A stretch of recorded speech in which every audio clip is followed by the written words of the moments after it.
Okay, we're back, and I've done some things in the behind the scenes, so y'all don't have to watch me sew. So when we last left, we were sewing the front pieces together, and then we can sew the back pieces on. You can do it one of two ways. You can just serge it on like that, or you can catch the seam in between the lining and the exterior, whichever way you choose. This is a bit fidgety because this is kind of a small space to try to fold everything in, but it is possible. I just did it. And then once you get the back on, you're going to sew your underarm seams, which is just straight down the side. I would not use this lace for sleeves if I were you, because it was going to fall apart. But it's what I cut out, and it's scrap, so it is what it is. So your underarm seams, and then put the sleeve into the armhole. You're just going to sew, it's like a U. It doesn't go all the way over, it just goes under the armpit, because this is going to be off the shoulder, and so it'll have elastic in it. And then we put our elastic in. Once you have both sleeves on, you're going to put your elastic in one go. So I tend to pull it a little bit here, but everything else is pretty much 1-to-1. Put elastic in however you put elastic in. I zigzag on the inside, and then I fold it, and I would not stitch that with white, probably pink or blue. Sometimes I even switch going over the arms if it's going to be a big contrast. So you will, zigzag that on, and that'll be nice and clean and tidy. I like doing this seam enclosed because you can see there's kind of a ridge there. It sort of acts like a really soft boning. It gives the seam a little bit of structure going over the bust and gives it a little more support. That's one of the reasons I like doing the lining this way. One, it's nice and clean on the inside, but also it gives a little more structure because you have all these seam allowances in the seam off to one side.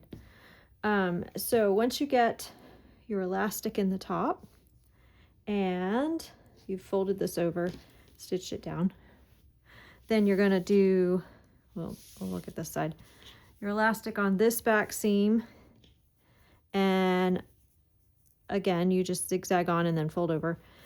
I top stitched in white thread. Not the best option, but it's what was in the machine, so it's what is going on here. So now for this part, make your elastic band however you like. I like to zigzag a folded strip, and then you end up with a nice clean band. And what you're going to do is you're going to mark the center of it. You just mark it with a pin. And you're going to mark 3/8 inch on the bottom edge. If I can find a ruler. I don't have a ruler. You're going to mark a line. This is what I found has been the cleanest way to do bands on something that is open in the back. So you're going to mark 3/8 of an inch all the way across here. This is disappearing ink, so it'll just disappear. You'll probably watch it disappear as I'm marking. So once you get this marked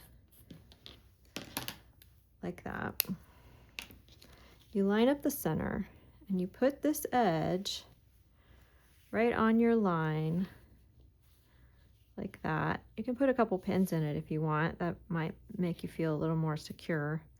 And then just zigzag right here on this edge, going off the edge and onto the top.